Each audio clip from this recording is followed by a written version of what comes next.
ನಮ್ಮ ಯೂಟ್ಯೂಬ್ ಗಣಿತ ಪಾಠದ ಚಾನಲ್ಗೆ ಸ್ವಾಗತ. 9ನೇ ತರಗತಿಯ ಮಕ್ಕಳೇ, ನಾವಿಂದು ಘಟಕ 2 ಯೂಕ್ಲಿಡ್ನ ರೇಖಾಗಣಿತದ ಪ್ರಸ್ತಾವನೆ ಈ ಘಟಕದ ಬಗ್ಗೆ ನಾವು ಇಂದು ಆಳವಾಗಿ ಅಧ್ಯಯನ ಮಾಡೋಣ. ಮಕ್ಕಳೇ, ಇಲ್ಲಿ ರೇಖಾಗಣಿತ ರೇಖಾಗಣಿತ ಅಂತಕ್ಕಂಥ ಪದ ಯಾವ ರೀತಿ ಬಂತು? ರೇಖೆ, ಬಿಂದು, ಸಮತಲ ಇವೆಲ್ಲವುಗಳ ಬಗ್ಗೆ ಅಧ್ಯಯನ ಮಾಡ್ತಕ್ಕಂಥ ರೇಖಾಗಣಿತದ ಈ ಪದ ಅಂದರೆ ಯಾವ ರೀತಿ ಹುಟ್ಕೊಳ್ತು ನೋಡಿ ಮಕ್ಕಳೇ. ಗ್ರೀಕ್ ಶಬ್ದಗಳಾದಂಥ ಜಿಯೋ ಅಂದರೆ ಭೂಮಿ, ಮೆಟ್ರಾನ್ ಎಂದರೆ ಅಳತೆ. ಅಂದರೆ ನಾವಿಲ್ಲಿ ನೋಡ್ತಾ ಇದ್ದೀವಿ, ಜ ಅಂದರೆ ಭೂಮಿ ಎಂದು ಹೇಳ್ಬೋದು, ಮಿತಿ ಅಂದರೆ ಅಳತೆ ಮಾಡು. ಜ ಪ್ಲಸ್ ಮಿತಿ ಈಸ್ ಈಕ್ವಲ್ ಟು ಜಾಮಿತಿ. ಅದೇ ರೀತಿ ಭೂಮಿ ಪ್ಲಸ್ ಅಳತೆ ಮಾಡು, ಭೂಮಿಯ ಅಳತೆ ಮಾಡು. ಅಂದರೆ ಭೂಪ್ರದೇಶವನ್ನು ಅಳತೆ ಮಾಡುವ ಉದ್ದೇಶದಿಂದ ಹುಟ್ಟಿಕೊಂಡಂಥ ಈ ಜಾಮಿಟ್ರಿ ಅಥವಾ ರೇಖಾಗಣಿತದ ಉಗಮವಾಯಿತು, ಭೂಮಿಯನ್ನು ಅಳತೆ ಮಾಡೋದ್ರಿಂದ. ನೋಡಿ, ನಾವೊಂದು ಇಲ್ಲೊಂದು ಅದ್ಭುತವಾದಂಥ ಒಂದು ದೃಶ್ಯವನ್ನು ನಾವು ಕಾಣ್ತಾ ಇದ್ದೀವಿ ಮಕ್ಕಳೇ. ಇದೊಂದು ನೈಲ್ ನದಿ. ಹಿಂದೆ ನೈಲ್ ನದಿ ಪ್ರವಾಹ ಆದಾಗ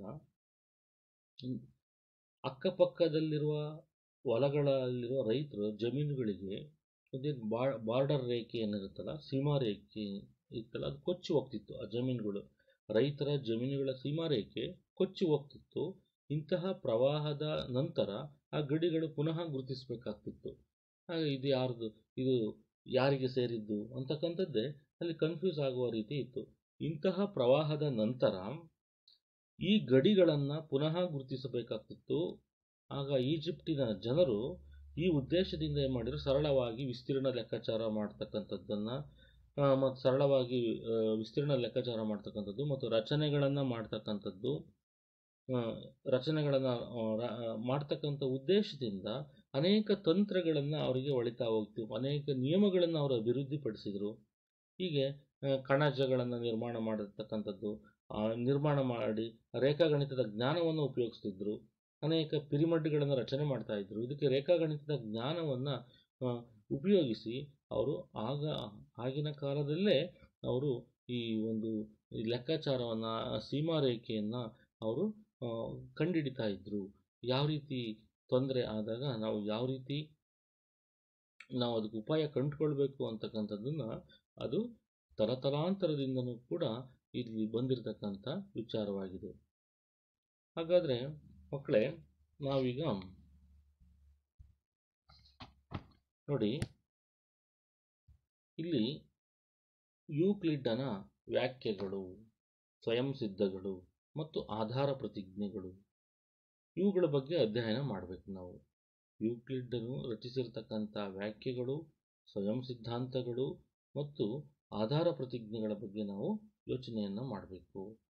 ಹಾಗಾದರೆ ಯೂಕ್ಲಿಡ್ ಅಂತಕ್ಕಂಥರು ಯಾರು ನೋಡಿ? ನಾವು ರೇಖಾಗಣಿತದ ಪಿತಾಮಹ ಅಂತ ಕರಿತೀವಿ ಯೂಕ್ಲಿಡರನ್ನು. ಈ ಯೂಕ್ಲಿಡ್ ಅಂತಕ್ಕಂಥವ್ರು ಈಜಿಪ್ಟಿನ ಅಲೆಕ್ಸಾಂಡ್ರಿಯಾದಲ್ಲಿ ಗಣಿತ ಶಿಕ್ಷಕನಾಗಿದ್ದಂಥ ಯೂಕ್ಲಿಡ್ ಈ ಒಂದು ಕ್ಷೇತ್ರದಲ್ಲಿ ನಡೆದ ಅನೇಕ ಕಾರ್ಯಗಳಲ್ಲಿ ತನಗೆ ಗೊತ್ತಿರತಕ್ಕಂಥ ರೇಖಾಗಣಿತೀಯ ವಿಚಾರಗಳನ್ನು ಸಂಗ್ರಹಿಸಿ ತನ್ನ ಪ್ರಸಿದ್ಧವಾಗಿರ್ತಕ್ಕಂಥ ಬುಕ್ಸ್ ಎಲಿಮೆಂಟ್ಸ್ ಅಂತಕ್ಕಂಥ ಬುಕ್ಸಲ್ಲಿ ಎಲ್ಲವನ್ನು ಕೂಡ ಕೂಡಿಸಿದರು. ಆ ಎಲಿಮೆಂಟ್ಸನ್ನು ಅವರು 13 ಅಧ್ಯಾಯಗಳನ್ನಾಗಿ ವಿಂಗಡಿಸಿ ಪ್ರತಿಯೊಂದನ್ನು ಒಂದು ಪುಸ್ತಕ ಅಂತೇಳಿ ಕರೆದರು. ಈ ಪುಸ್ತಕಗಳ ಪ್ರಭಾವದಿಂದ ಇಡೀ ಜಗತ್ತಿನಲ್ಲಿ ರೇಖಾಗಣಿತದ ತಿಳುವಳಿಕೆ ಮುಂದಿನ ತಲೆಮಾರುಗಳಿಗೆ ಸಿಗುವಂತಾಯಿತು.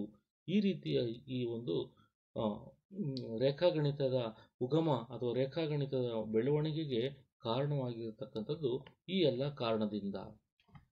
ಹಾಗಾದರೆ ಯೂಕ್ಲಿಡ್ನ ವ್ಯಾಖ್ಯೆಗಳು ಏನು ಅಂತ ನಾವು ನೋಡ್ತಾ ಬಂದು, ಯೂಕ್ಲಿಡ್ನ ವ್ಯಾಖ್ಯೆಗಳು ಮತ್ತು ಯೂಕ್ಲಿಡ್ನ ಸ್ವಯಂ ಸಿದ್ಧಾಂತಗಳು ಮತ್ತು ಆಧಾರ ಪ್ರತಿಜ್ಞೆಗಳನ್ನು ತಿಳ್ಕೊಳ್ಬೇಕು.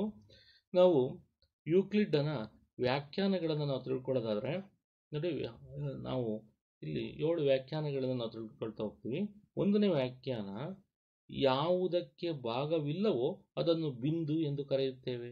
ನೋಡಿ, ಬಿಂದುಗೆ ಯಾವುದೇ ರೀತಿ ಉದ್ದ ಇಲ್ಲ, ಅಗಲ ಇಲ್ಲ, ಎತ್ತರನೂ ಇಲ್ಲ, ಅಂದರೆ ಒಂದು ಯಾವುದೇ ರೀತಿ ಆಯಾಮರಹಿತವಾಗಿರ್ತಕ್ಕಂಥ ಆಕೃತಿ. ನಾವು ಪೆನ್ಸಿಲ್ಲಿನ ಚೂಪಾದ ಮೊನೆಯಿಂದ ನಾವು ಒಂದು ಚುಕ್ಕಿಯನ್ನು ಇಡ್ತೀವಿ, ಇದು ಚುಕ್ಕಿಯನ್ನು ಇಟ್ಟದಕ್ಕೆ ನಾವು ಬಿಂದು ಅಂತೇಳಿ ನಾವು ಕರಿತಾ ಹೋಗ್ತೀವಿ. ಆದರೆ ಇದಕ್ಕೆ ಯಾವುದೇ ರೀತಿ ಭಾಗವಿಲ್ಲ, ಹಾಗಾಗಿ ಅದನ್ನು ನಾವು ಬಿಂದು ಅಂತೇಳಿ ಕರಿತಾ ಹೋಗ್ತೀವಿ. ಇದು ವ್ಯಾಖ್ಯಾನ 1.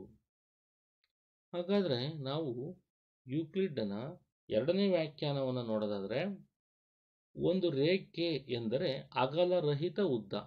ನೋಡಿ, ಒಂದು ರೇಖೆ ಅಂದಾಗ ಅದಕ್ಕೆ ಯಾವುದೇ ರೀತಿ ಎರಡು ದಿಕ್ಕಿನಲ್ಲಿ ಎಷ್ಟೇ ದೂರದವರೆಗೆ ವೃದ್ಧಿಸಬಹುದು, ಹಾಗಾಗಿ ಅದಕ್ಕೆ ಉದ್ದ ಇದೆ. ಎರಡೂ ದಿಕ್ಕಿನಲ್ಲಿ ನಾವು ಎಳೆಯಬಹುದು, ಉದ್ದ ಇದೆ, ಆದರೆ ಅದಕ್ಕೆ ಯಾವುದೇ ರೀತಿ ಅಗಲ ಇಲ್ಲ. ಹಾಗಾಗಿ ನಾವು ಒಂದು ರೇಖೆ ಎಂದರೆ ಅದೊಂದು ಅಗಲರಹಿತ ಉದ್ದ ಆಗಿರುತ್ತೆ.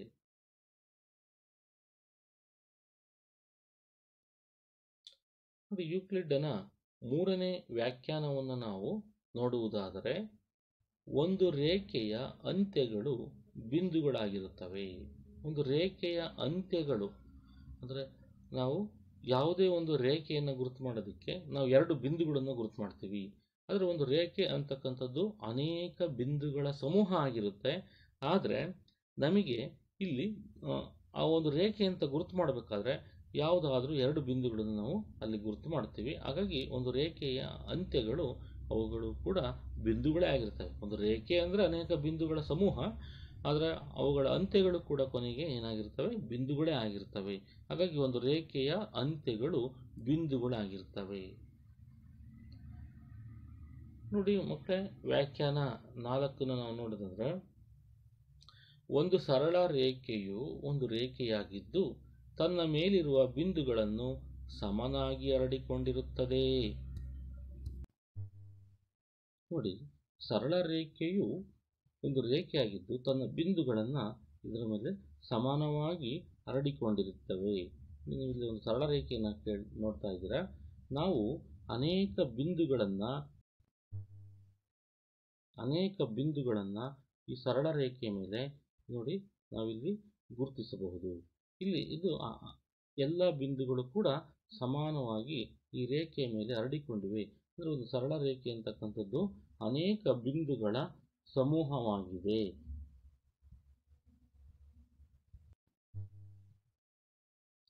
ಒಂದು ಸರಳ ರೇಖೆಯು ಒಂದು ರೇಖೆಯಾಗಿದ್ದು ತನ್ನ ಮೇಲಿರುವ ಬಿಂದುಗಳನ್ನು ಸಮನಾಗಿ ಹರಡಿಕೊಂಡಿರುತ್ತವೆ. ನಾವೀಗ ಮುಂದಿನ ವ್ಯಾಖ್ಯಾನ ನೋಡೋದಾದ್ರೆ ಮಕ್ಕಳ ವ್ಯಾಖ್ಯಾನ 5.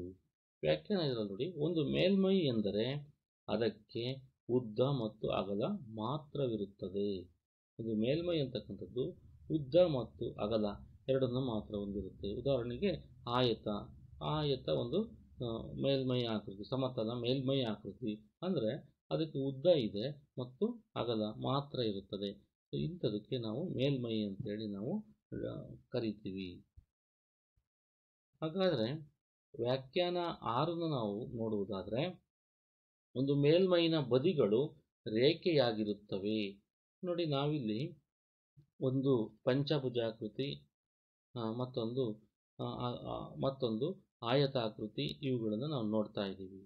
ಈ ಮೇಲ್ಮೈ ಮೇಲೆ ನಮಗೆ ನೋಡಿ, ನಾವು ಬಾಣದ ಗುರುತಿಂದ ತೋರಿಸಿದ್ದೀವಿ, ಅವುಗಳು ಆ ಎಡ್ಜಸ್ ಅಥವಾ ಬದಿಗಳು ರೇಖೆಗಳಾಗಿರ್ತವೆ. ಆ ಮೇಲ್ಮೈ ಅಂತ ಅದು ಯಾವುದೇ ಒಂದು ಸಮತಲಾಕೃತಿ ಆಗಿದ್ದಾಗ ಅಥವಾ ಒಂದು ತ್ರಿಭುಜ, ಚತುರ್ಭುಜ, ಪಂಚಭುಜಾಕೃತಿ, ಆಯತ ಇವೆಲ್ಲವೂ ಕೂಡ ಆ ಮೇಲ್ಮೈನ ಬದಿಗಳು ಏನಾಗಿರ್ತವೆ? ರೇಖೆಗಳೇ ಆಗಿರ್ತವೆ. ನಾವು ಈಗ ಒಂದು ತ್ರಿಭುಜ ಉಂಟಾಗಲು 3 ಬಾಹುಗಳು ಅಂತ ಹೇಳ್ತಿರ್ತೀವಿ. ಆ 3 ಬಾಹುಗಳೇ ಆ 3 ಬಾಹುಗಳೇ ರೇಖೆಗಳಾಗಿರ್ತವೆ. ಹಾಗಾಗಿ ಒಂದು ಮೇಲ್ಮೈನ ಬದಿಗಳು ರೇಖೆಯಾಗಿರುತ್ತವೆ. ನಾವು ಇನ್ನು ಕೊನೆಯ ವ್ಯಾಖ್ಯಾನವನ್ನು ನೋಡೋದಾದರೆ ವ್ಯಾಖ್ಯಾನ 7, ಒಂದು ಸಮತಲ ಮೇಲ್ಮೈಯು ಒಂದು ಮೇಲ್ಮೈಯಾಗಿದ್ದು ತನ್ನ ಮೇಲಿರುವ ಸರಳ ರೇಖೆಗಳನ್ನು ಸಮವಾಗಿ ಹರಡಿಕೊಂಡಿರುತ್ತವೆ. ಒಂದು ಸಮತಲ ಮೇಲ್ಮೈ ಅದು ಕೂಡ ಒಂದು ಮೇಲ್ಮೈಯಾಗಿದ್ದು ತನ್ನ ಮೇಲಿರುವ ಸರಳ ರೇಖೆಗಳನ್ನು ನಾವು ಹೆಂಗೆ ಸರಳ ರೇಖೆ ಏನಾಗಿದೆ? ತನ್ನ ಮೇಲೆ ಬಿಂದುಗಳನ್ನು ಸಮಾನವಾಗಿ ಹರಡಿಕೊಂಡಿದೆ. ಅದೇ ರೀತಿ ಈ ಸಮತಲ ಮೇಲ್ಮೈ ಅಂತ ಯಾವುದಿದೆಯೋ ಅಂದರೆ ಒಂದು ಸಮತಟ್ಟಾದ ಮೇಲ್ಮೈ ಹೊಂದಿರತಕ್ಕಂಥ ಒಂದು ಆಕೃತಿ, ಆ ಆಕೃತಿ ಏನಾಗಿದೆ, ತನ್ನ ಮೇಲಿರುವ ಸರಳ ರೇಖೆಗಳನ್ನು ಸಮವಾಗಿ ಅದು ಹರಡಿಕೊಂಡಿರುತ್ತದೆ. ನೋಡಿ, ನಾವು ಇದುವರೆಗೂ ಕೂಡ 7 ವ್ಯಾಖ್ಯಾನಗಳನ್ನು ನಾವು ತಿಳಿದುಕೊಂಡ್ವಿ. ಹಾಗಾದರೆ ಮುಂದಿನದಾಗಿ ಯೂಕ್ಲಿಡನ ಸ್ವಯಂ ಸಿದ್ಧಾಂತಗಳ ಬಗ್ಗೆ ತಿಳಿದುಕೊಳ್ಳೋಣ. ಚರ್ಚೆ ಮತ್ತು ಸಾಧನೆಗಳಿಲ್ಲದೆ ಒಪ್ಪಿಕೊಳ್ಳುವಂಥ ಸತ್ಯ ಸಂಗತಿಗಳಿವು. ಯಾವುದೇ ರೀತಿ ನಾವು ಚರ್ಚೆ ಮಾಡುವ ಅವಶ್ಯಕತೆ ಇಲ್ಲ.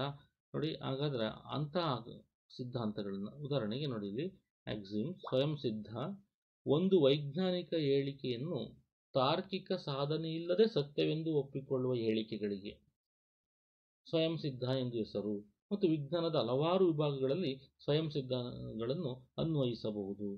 ನಾವು ಮುಂದೆ ಆಧಾರ ಪ್ರತಿಜ್ಞೆ ಅಂತಕ್ಕಂಥದ್ದು ಕೆಲವು ಒಂದು ನಿರ್ದಿಷ್ಟವಾದ ಒಂದು ವಿಭಾಗಕ್ಕೆ ಮಾತ್ರ ಅನ್ವಯ ಆಗುತ್ತೆ. ಆದರೆ ಇದು ಎಲ್ಲ ವಿಭಾಗಗಳಲ್ಲಿ, ಎಲ್ಲ ರೇಖಾಗಣಿತದ ಕೇವಲ ರೇಖಾಗಣಿತಕ್ಕಷ್ಟೇ ಅಲ್ಲ, ವಿಜ್ಞಾನದ ಹಲವಾರು ವಿಭಾಗಗಳಲ್ಲಿ ಇದು ಅನ್ವಯ ಆಗುತ್ತೆ. ಅಂದರೆ ಒಂದು ವೈಜ್ಞಾನಿಕ ಹೇಳಿಕೆಯನ್ನು ತಾರ್ಕಿಕ ಸಾಧನೆ ಇಲ್ಲದೆ ಸತ್ಯವೆಂದು ಒಪ್ಪಿಕೊಳ್ಳುವ ಹೇಳಿಕೆಗಳಿಗೆ ಸ್ವಯಂ ಸಿದ್ಧ ಅಂತೇಳಿ ನಾವು ಕರಿತೀವಿ. ಇಲ್ಲಿ ಚರ್ಚೆ ಮತ್ತು ಸಾಧನೆಗಳಿಲ್ಲದೆ ಒಪ್ಪಿಕೊಳ್ಳುವಂಥ ಈ ಸತ್ಯ ಸಂಗತಿಗಳಾಗಿರ್ತವೆ. ಇವುಗಳನ್ನು ನಾವು ಸ್ವಯಂ ಸಿದ್ಧಾಂತಗಳು, ಸ್ವಯಂ ಸಿದ್ಧಗಳು, ಆಕ್ಸಿಮ್ ಅಂತೇಳಿ ನಾವು ಕರಿತೀವಿ. ಹಾಗಾದರೆ ಇಂಥ ಸ್ವಯಂ ಸಿದ್ಧಗಳನ್ನು ನಾವು ತಿಳ್ಕೊಳ್ತಾ ಹೋದರೆ ನೋಡಿ, ಸ್ವಯಂ ಸಿದ್ಧ ಒಂದು ಏನು ಹೇಳುತ್ತೆ? ಸ್ವಯಂ ಸಿದ್ಧ ಒಂದೇ ಅಂಶಕ್ಕೆ ಸಮನಾಗಿರುವ ಅಂಶಗಳು ಒಂದಕ್ಕೊಂದು ಸಮ. ಒಂದೇ ಅಂಶಕ್ಕೆ ಸಮನಾಗಿರುವ ಅಂಶಗಳು ಒಂದಕ್ಕೊಂದು ಸಮ.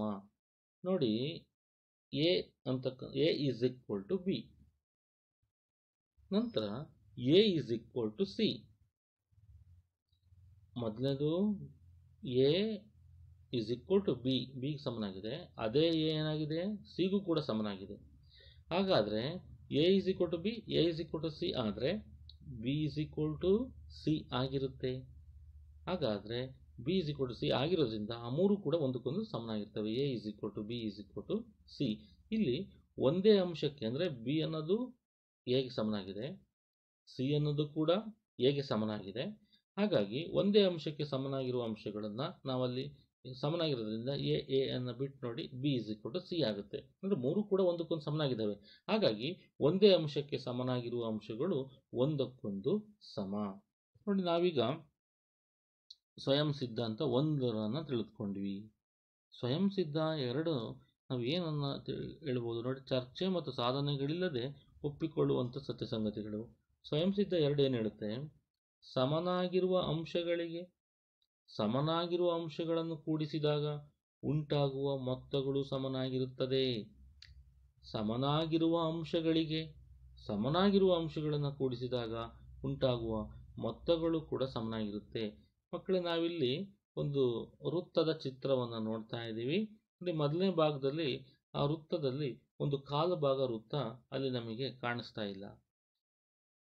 ಇನ್ನೊಂದು ಪಕ್ಕದಲ್ಲಿರ್ತಕ್ಕಂಥ ಇನ್ನೊಂದು ಬೇರೆ ಬಣ್ಣದಲ್ಲಿರ್ತಕ್ಕಂಥ ಚಿತ್ರ ನೋಡಿ, ಅದರಲ್ಲೂ ಕೂಡ ಅಷ್ಟು ಕಾಲು ಭಾಗ ಕಾಣಿಸ್ತಾ ಇಲ್ಲ. ಇದರಲ್ಲಿ ಎಷ್ಟಿಲ್ವೋ ಅದರಲ್ಲೂ ಅಷ್ಟೇ ನಮಗೆ ಕಾಣಿಸ್ತಾ ಇಲ್ಲ. ಅಂದರೆ ಅದನ್ನು ತೆಗೆದಿದ್ದೀವಿ, ಆ ಭಾಗ ಅಲ್ಲಿ ಉಂಟಾಗಿಲ್ಲ, ತೆಗೆದಿದ್ದೀವಿ. ಹಾಗಾದರೆ ಆ ಭಾಗವನ್ನು ನೋಡಿ, ಕಾಲು ಭಾಗವನ್ನು ಇದಕ್ಕೂ ಕೂಡಿಸ್ತೀವಿ. ಅಂದರೆ ಮೊದಲನೇ ಚಿತ್ರಕ್ಕೂ ಕಾಲು ಭಾಗವನ್ನು ಕೂಡಿಸಿದ್ದೀವಿ. ಚಿತ್ರವನ್ನು ನೋಡಿ, ಎರಡನೇ ಕಾಲು ಭಾಗ ಅವೆರಡು ಭಾಗಗಳು ಒಂದಕ್ಕೊಂದು ಸಮನಾಗಿದ್ದಾವೆ. ನಾವು ಕೂಡಿಸ್ತಕ್ಕಂಥ ಭಾಗಗಳು ಸಮನಾಗಿದ್ದಾವೆ. ಹಾಗಾದರೆ ಆ ಭಾಗನೂ ಕೂಡ ಅಲ್ಲಿ ನಾವು ಕೂಡಿಸಿದ್ದೀವಿ. ಅದನ್ನು ಕೂಡಿಸಿದಾಗ ನೋಡಿ, ನಮಗೆ ಎರಡು ಕಡೆ ಮತ್ತೆ ಸಮನಾಗಿರ್ತಕ್ಕಂಥ ಎರಡು ವೃತ್ತಗಳು ನಮಗೆ ಸಿಕ್ಕಿದವೆ. ಇದರ ಅರ್ಥ ಏನು? ಸಮನಾಗಿರುವ ಅಂಶಗಳಿಗೆ ಅಲ್ಲಿ ಸಮನಾಗಿದ್ದು, ಯಾವ ಅಂಶಗಳು ಸಮನಾಗಿದ್ದು ನೋಡಿ, ವೃತ್ತಗಳಲ್ಲಿ ಒಂದು ಕಾಲು ಭಾಗವನ್ನು ಬಿಟ್ಟು ಉಳಿದ ಅಂಶಗಳು ಸಮನಾಗಿದ್ದು. ಆ ಸಮನಾಗಿರುವ ಅಂಶಗಳಿಗೆ ಸಮನಾದ ಅಂಶಗಳನ್ನೇ ಕೂಡಿಸಿದ್ವಿ ನಾವು. ಆ ಸಮನಾಗಿರ್ತಕ್ಕಂಥ ಮತ್ತೆ ಕಾಲು ಭಾಗಗಳೇನು ಬಿಟ್ಟೋಗಿತ್ತಲ್ಲ ಅವನ್ನ ಮತ್ತೆ ತೆಗೆದುಕೊಂಡು ಕೂಡಿಸಿದಾಗ ನಮಗೆ ಬಂದಂಥ ಉತ್ತರ ಏನು? ಅಲ್ಲಿ ಬಂದಿರತಕ್ಕಂಥ ಸಮನಾಗಿರುವ ಅಂಶಗಳಿಗೆ ಸಮನಾದ ಅಂಶಗಳನ್ನು ಕೂಡಿಸಿದಾಗ ಅಲ್ಲಿ ಉಂಟಾಗಿರ್ತಕ್ಕಂಥ ಮೊತ್ತಗಳು ಕೂಡ ಒಂದಕ್ಕೊಂದು ಸಮನಾಗಿವೆ. ಹಾಗಾದರೆ ನಾವೀಗ ಸ್ವಯಂ ಸಿದ್ಧಾಂತ 3 ಕೊಡೋಣ. ನೋಡಿ ಮಕ್ಕಳೇ, ಸಮನಾಗಿರುವ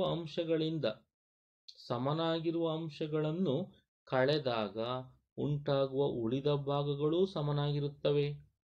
ಅಲ್ಲಿ ಕೂಡಿಸಿದಾಗ ಯಾವ ರೀತಿ ಸಮನಾಗಿರುತ್ತವೋ ಈಗ ಸಮನಾಗಿರ್ತಕ್ಕಂಥ ಅಂಶಗಳು ಮೊದಲೇ ಇರುತ್ತೆ ನಮ್ಮ ಹತ್ರ.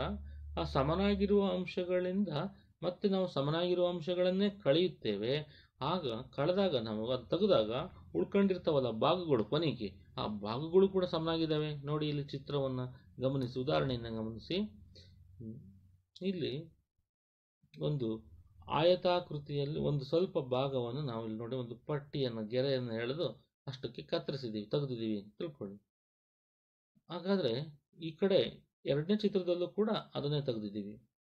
ಹಾಗಾದರೆ ಉಳ್ಕೊಂಡಿದ್ದೇನು ನೋಡಿ, ನಮಗೆ ಕೊನೆಗೆ ಉಳ್ಕೊಂಡಿದ್ದು ಆ ತೆಗೆದಂಥ ಭಾಗವನ್ನು ಬಿಟ್ವಿ, ಇನ್ನು ಉಳ್ಕೊಂಡಿರ್ತಕ್ಕಂಥ ಈ ಭಾಗ, ಮತ್ತು ಇಲ್ಲೂ ಕೂಡ ಅಷ್ಟು ಭಾಗವನ್ನು ತೆಗೆದಾಗ ಉಳಿದಿರ್ತಕ್ಕಂಥ ಇವೆರಡು ಭಾಗಗಳು, ಕೊನೆಗೆ ಉಳಿದಿರ್ತಕ್ಕಂಥ ಭಾಗಗಳು ಕೂಡ ಒಂದಕ್ಕೊಂದು ಸಮನಾಗಿವೆ. ಅಂದರೆ ಸಮಾನ ಅಂಶಗಳಿಂದ ಸಮಾನ ಅಂಶಗಳನ್ನು ಕಳೆದಾಗ ಉಳಿದ ಭಾಗಗಳು ಸಮವಾಗಿರುತ್ತವೆ. ಇದು ಸ್ವಯಂ ಸಿದ್ಧಾಂತ 3 ನಾವು ತಿಳ್ಕೊಂಡ್ವಿ. ಅದೇ ರೀತಿ ಸ್ವಯಂ ಸಿದ್ಧಾಂತ 4ಕ್ಕೂ ಹೋಗೋದಾದ್ರೆ, ಸ್ವಯಂ ಸಿದ್ಧಾಂತ 4 ನೋಡಿ, ಒಂದರಲ್ಲೊಂದು ಐಕ್ಯವಾಗಿರುವ ಅಂಶಗಳು ಒಂದಕ್ಕೊಂದು ಸಮವಾಗಿರುತ್ತವೆ. ಒಂದರಲ್ಲೊಂದು ಐಕ್ಯವಾಗುವ ಅಂಶಗಳು ಒಂದಕ್ಕೊಂದು ಸಮವಾಗಿರುತ್ತವೆ. ನಾವಿಲ್ಲಿ ತ್ರಿಭುಜಗಳನ್ನು ನಾವು ನೋಡ್ತಾ ಇದ್ದೀವಿ. ಈ ತ್ರಿಭುಜಗಳನ್ನು ನಾವು ಒಂದರ ಮೇಲೊಂದು ಇಟ್ಟಾಗ ನೋಡಿ, ಈ ತ್ರಿಭುಜ ತೆಗೆದುಕೊಂಡೋಗಿ ನಾವು ಇದ್ರ ಮೇಲೆ ಇಟ್ಟರೆ ಅದು ಕರೆಕ್ಟಾಗಿ ಐಕ್ಯಗೊಳ್ತು. ಹಾಗಾದರೆ ಒಂದರಲ್ಲೊಂದು ಐಕ್ಯವಾಗುವ ಅಂಶಗಳು ಒಂದಕ್ಕೊಂದು ಸಮನಾಗಿರ್ತವೆ. ಆಗ ಈ ರೀತಿ ನಾವು ತಿಳ್ಕೊಬೋದು. ಅಂದರೆ ಯಾವುದೇ ಎರಡು ತ್ರಿಭುಜಾಕೃತಿಗಳಾಗಿರ್ಬೋದು ಅಥವಾ ಚತುರ್ಭುಜದ ಆಕೃತಿಗಳಾಗಿರ್ಬೋದು, ಬೇರೆ ಯಾವುದೇ ಆಕೃತಿಗಳಾಗಿರ್ಬೋದು. ಉದಾಹರಣೆಗೆ 8ನೇ ತರಗತಿ ಗಣಿತ ಪುಸ್ತಕವನ್ನು 8ನೇ ತರಗತಿಯ ಗಣಿತ ಪುಸ್ತಕದ ಮೇಲೆ ನಾವು ಇಟ್ಟಾಗ ಆ ಎಲ್ಲ ಎಡ್ಜಸ್ಗಳು ಕೂಡ ಒಂದಕ್ಕೊಂದು ಸಮನಾಗ್ತವೆ. ಅಥವಾ 9ನೇ ತರಗತಿಯ ಗಣಿತ ಭಾಗ 1ನ್ನು 9ನೇ ತರಗತಿ ಇನ್ನೊಬ್ಬ ಹುಡುಗನ ಗಣಿತ ಭಾಗವನ್ನು ಪುಸ್ತಕವನ್ನು ಒಂದ್ರ ಮೇಲೊಂದಿಟ್ಟರೆ ಅದರಲ್ಲಿರ್ತಕ್ಕಂಥ ಎಲ್ಲ ಅಂಚುಗಳು ಒಂದಕ್ಕೊಂದು ಕೂಡ್ಕೊಳ್ತವೆ, ಒಂದಕ್ಕೊಂದು ಐಕ್ಯಗೊಳ್ಳುತ್ತೆ. ಹಾಗಾದರೆ ಒಂದರಲ್ಲೊಂದು ಐಕ್ಯಗೊಳ್ಳುವ ಅಂಶಗಳು ಒಂದಕ್ಕೊಂದು ಸಮನಾಗಿರುತ್ತವೆ. ನೋಡಿ, 5ನೇ ಸ್ವಯಂ ಸಿದ್ಧಾಂತ ಮತ್ತು 6ನೇ ಸ್ವಯಂ ಸಿದ್ಧಾಂತವನ್ನು ನಾವು ನೋಡೋದಂದ್ರೆ, 5ನೇ ಸ್ವಯಂ ಸಿದ್ಧಾಂತ ಏನು ಹೇಳುತ್ತೆ? ಪೂರ್ಣವು ಅದರ ಭಾಗಕ್ಕಿಂತಲೂ ದೊಡ್ಡದು. ಪೂರ್ಣವು ಅದರ ಭಾಗಕ್ಕಿಂತಲೂ ದೊಡ್ಡದು. ಇಲ್ಲಿ ಒಂದು ಪೂರ್ಣಾಕಾರವಾಗಿರ್ತಕ್ಕಂಥ ಒಂದು ವೃತ್ತ ಇದೆ, ಇನ್ನೊಂದು ವೃತ್ತ ಏನಾಗಿದೆ, ಅದರಲ್ಲಿ ಪೂರ್ಣ ಭಾಗ ಇಲ್ಲ, ಒಂದು ಭಾಗವನ್ನು ತೆಗೆದಿದ್ದೀವಿ. ಹಾಗಾದರೆ ಇಲ್ಲಿ ಯಾವುದು ದೊಡ್ಡದು? ಪೂರ್ಣ ವೃತ್ತ ಏನಿದೆಯಲ್ಲ ಅದು ದೊಡ್ಡದಾಗಿತ್ತು. ಅಂದರೆ ಅಲ್ಲಿ ಅದೇ ವೃತ್ತದ ಇನ್ನೊಂದು ವೃತ್ತದ ಭಾಗವನ್ನು ನಾವು ತೆಗೆದಾಗ ಇಲ್ಲಿ ಆ ಭಾಗವನ್ನು ತೆಗೆದ್ರೆ ಅದು ವೃತ್ತ ಇದೆ, ಇನ್ನೊಂದು ದೊಡ್ಡ ವೃತ್ತವಿದೆ.